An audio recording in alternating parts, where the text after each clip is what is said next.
Tetemeko kubwa la ardhi lenye ukubwa wa 6.9 kwenye kipimo cha Richter limetikisa katika eneo la nchi ya Ufilipino usiku wa Jumanne, Septemba 30 mwaka 2025 na kusababisha maafa makubwa.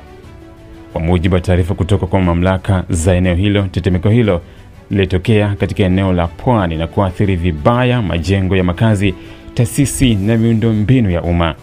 Katika matukio ya kusikitisha yaliyosababishwa na tetemeko hilo, watu wasiopungua 69 wamethibitishwa kufariki dunia hadi sasa.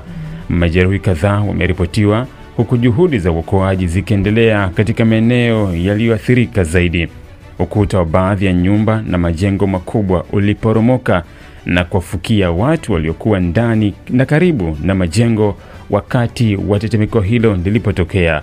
Mamlaka za usalama na huduma za dharura zimeanza haraka operesheni za uokoaji, huku vikosi vya jeshi na mashirika ya misaada vikipelekwa kusaidia waathiriwa.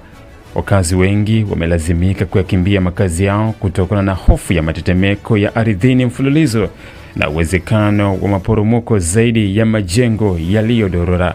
Rais wa Ufilipino ametoa salamu za pole kwa familia zilizopoteza wapendwa wao na ameagiza serikali kuchukua hatua za haraka kutoa misaada ya kibinadamu, ikiwa ni pamoja na malazi ya dharura, chakula na huduma za afya kwa waathirika. Wataalamu wa jiolojia wanaendelea kufuatilia hali ya mtetemeko huo na athari zake, huku wakitoa tahadhari juu ya uwezekano wa matetemeko mengine madogo kutokea katika siku chache zijazo.